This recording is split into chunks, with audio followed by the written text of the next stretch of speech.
आंखों के सामने खड़ा ये लड़का मुश्किल से 10 साल का है, लेकिन झोंबी उसे देखते ही उल्टे पांव भाग जाते हैं और भूत प्रेत तो उसके सामने घुटनों पर गिरकर माफी मांगते हैं। धरती पर ऐसा क्यों है? सिर्फ इसीलिए क्योंकि वो मांत्रिक संप्रदाय का महान तांत्रिक पंडित ललित नाथ का शिष्य ललित ललितू है। उसके बाएं हाथ में पीपल की लकड़ी की तलवार और दाएं हाथ में चावल और गंगाजल, जो हर बुरी शक्ति का अंत कर देते हैं। लेकिन ये इतने सारे भूत आखिर यहाँ आए कैसे? ओए नीचे वाले, जरा भी हिला तो यहीं तेरी आत्मा भस्म कर दूंगा। बाबा, मेरे बाप समान, मुझे छोड़ दो, कसम से अब कभी तुम्हारे गाँव में नहीं आऊंगा। मेरे सिर पर बैठना तेरे लिए सौभाग्य है, समझा? एक शब्द और बोला तो यहीं बैठकर तुझे चूर चूर कर दूंगा। मैं भूत हूँ, पूरे 80 साल से हमेशा लोगों को डराया है, लेकिन आज एक बच्चे ने मुझे डरा दिया। तभी अचानक जंगल में तेज हवाएं चलने लगी, धूल उड़ने लगी, घना कोहरा छा गया और तापमान अचानक गिर गया। भूत के ऊपर बैठे ललित को तुरंत कुछ गड़बड़ लगा। उसने जंगल की तरफ देखा, लगता है बड़ा खिलाड़ी आ रहा है। हाँ, अब देखता हूँ तू क्या करेगा। AUM फट स्वाहा बंद। अचानक ललित के बाएं हाथ से सुनहरी रोशनी निकली और उसकी हथेली में एक तांत्रिक यंत्र भूत बंदी चक्र बन गया। उसने तुरंत उस भूत के माथे पर हाथ मारा। सूस, भूत सीधा उस यंत्र में कैद हो गया। तभी भूत का बड़ा भाई भी आ गया। वो बिजली की रफ्तार से कोहरे से निकला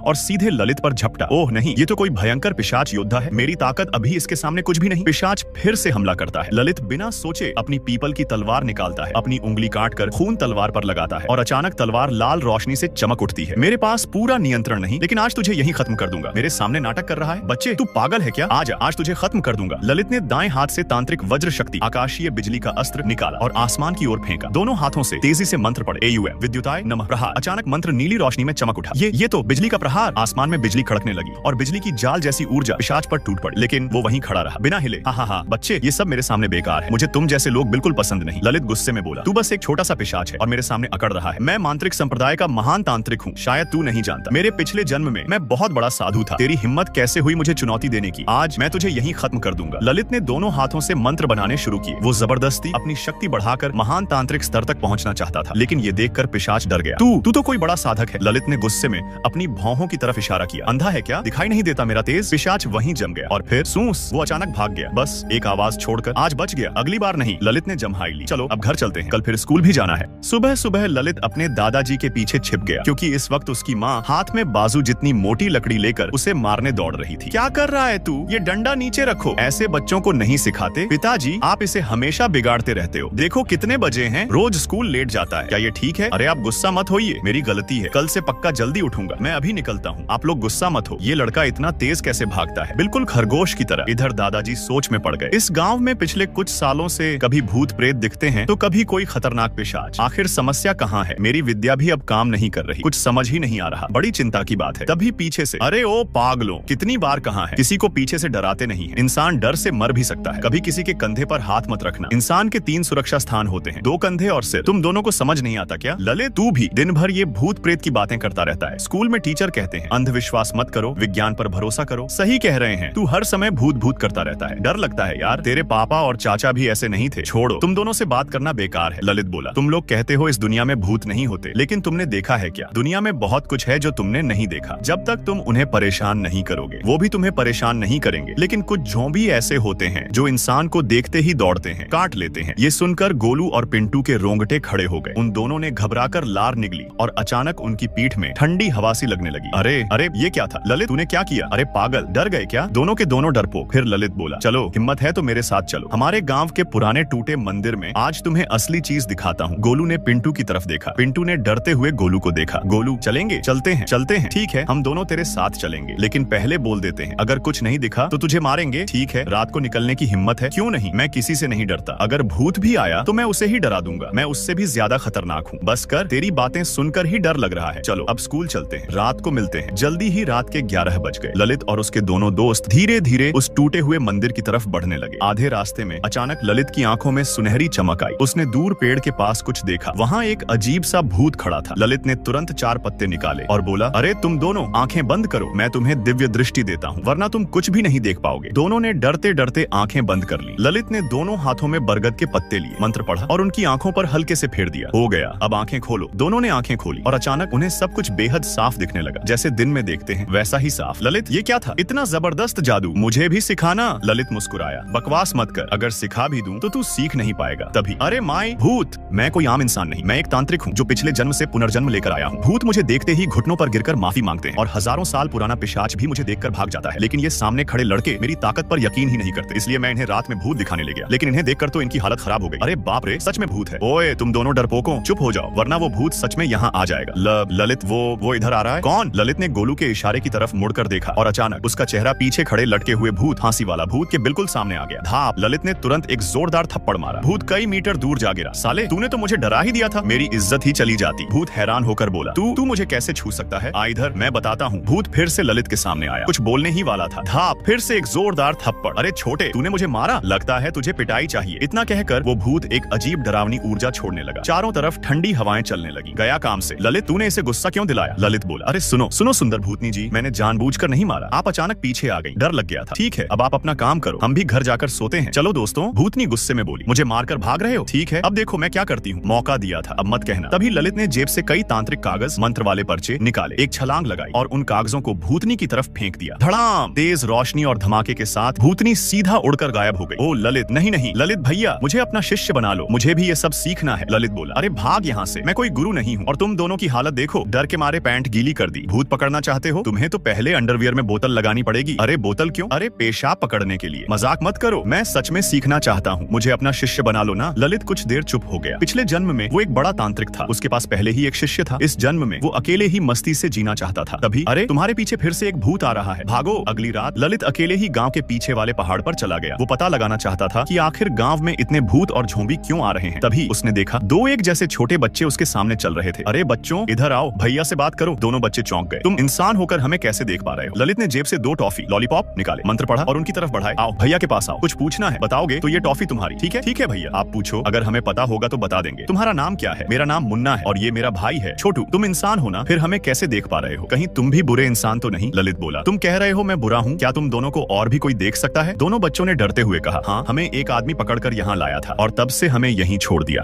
तुम लोग इस गांव के नहीं हो ना? नहीं, हम दोनों तो बहुत दूर के गांव के बच्चे हैं। एक आदमी हमें यहाँ लेकर आया, फिर उसने हमें मार दिया, हमारी लाश इसी पहाड़ में दबा दी और फिर हम ऐसे बन गए, तब से यहीं फंसे हुए हैं, कहीं जा भी नहीं सकते। क्या तुम्हें उस आदमी का चेहरा याद है? तभी मुन्ना की आंखों में हल्की लाल चमक आने लगी। उसके आसपास की नफरत और गुस्सा भी बढ़ने लगा। उसने गुस्से में सिर हिलाया। याद है, मुझे सब याद है। उसके चेहरे पर एक बड़ा सा निशान था। उसकी उम्र मेरे दादाजी जितनी होगी, छोटा कद, बूढ़ा आदमी, छोटी आंखें, बड़ा मुंह, बहुत ही डरावना चेहरा था उसका। ललित सोच में पड़ गया, क्या वो कोई काला तांत्रिक है? लेकिन आखिर वो कौन सा तंत्र कर रहा है जिसके लिए इतने सारे आत्माओं को पकड़ रहा है और लाशों को दबाकर झोंबी बना रहा है? वो करना क्या चाहता है और इसी गांव को क्यों चुना उसने? ललित का दिमाग पूरी तरह उलझ गया। कोई जवाब नहीं मिल रहा था। उसने सोचना छोड़ दिया और दोनों बच्चों को टॉफी दे दी। भैया बुरा नहीं है, मैं एक तांत्रिक हूँ, यही गांव में रहता हूँ। क्या तुम दोनों मेरे साथ चलोगे? मैं तुम्हारी लाश ढूंढूंगा और सही समय आने पर तुम्हें मुक्ति दिलाऊंगा। ठीक है? दोनों डरते हुए बोले। तुम भी हमें पकड़कर ले जाओगे? ललित मुस्कुराया। मैं इतना सीधा सादा दिखता हूँ, क्या मैं ऐसा करूंगा? दोनों बच्चों ने सिर हिलाया। नहीं। उन्होंने एक दूसरे का हाथ पकड़ा और ललित के साथ चल पड़े। चलो, मैं तुम दोनों के रहने का इंतजाम करता हूँ। उधर पिंटू बोला, अरे गोलू, ये ललित अकेला पीछे वाले पहाड़ पर क्या करने गया है? गोलू बोला, पता नहीं, शायद भूत पकड़ने गया होगा। कल रात उसका जादू तो बड़ा खतरनाक था। हाँ, इस बार उससे मिलेंगे तो उससे सब सीखना पड़ेगा। अरे गोलू, क्या हुआ? पत्थर से टकरा गया क्या? अरे यार, उठाने में मदद कर। अरे मैं तो किसी चीज से टकराया हूँ, भूत से नहीं। तू इतना क्यों डर रहा है? पिंटू डरते डरते आगे बढ़ा। तभी उसे घास के बीच कुछ सफेद सा दिखा। अरे ये क्या है? ओए, ये तो खोपड़ी है। गोलू, यहाँ खोपड़ी पड़ी है। तुम दोनों डरपोक रात को भाग क्यों रहे हो? ललित भैया, हमने वहाँ खोपड़ी देखी। भागेंगे नहीं तो क्या करेंगे? चलो मुझे दिखाओ। जैसे ही वो ललित को वहाँ ले जाने लगे, अचानक गोलू जमीन पर बैठ गया। आहा भैया, मेरे पैर में बहुत दर्द हो रहा है। ललित ने तुरंत उसका पांचा ऊपर किया। जल्दी बचाओ। अचानक ललित का चेहरा बदल गया। उसने देखा गोलू के टखने पर एक अजीब सा निशान था जिसके चारों तरफ काली ऊर्जा घूम रही थी। ये क्या है? तुझे ये कैसे हुआ? इसमें तो काली शक्ति है। गोलू घबरा कर बोला, मैं अभी गिर गया था, किसी चीज से टकराया। अब क्या होगा? मेरा पैर ठीक रहेगा ना? मैं लंगड़ा नहीं बनना चाहता। ललित गुस्से में बोला, चुप, रोना बंद कर। पिंटू इधर आ, इसे पकड़। पिंटू घबरा कर बोला, क्या करने वाले हो? ललित बोला, इसका इलाज करूंगा, नहीं तो ये पैर हमेशा के लिए खराब हो जाएगा। लेकिन क्या सच में ललित उस काली शक्ति को रोक पाएगा या फिर उस रहस्यमयी बूढ़े तांत्रिक की साजिश पूरे गांव को बर्बाद कर देगी? गोलू का पैर क्या ठीक होगा या वो भी उसी अंधेरे का हिस्सा बन जाएगा? और वो दो मासूम बच्चों की आत्माएं, क्या उन्हें सच में मुक्ति मिलेगी या फिर असली खतरा अभी शुरू हुआ है? अगले भाग में सच सामने आएगा, जहां ललित का सामना होगा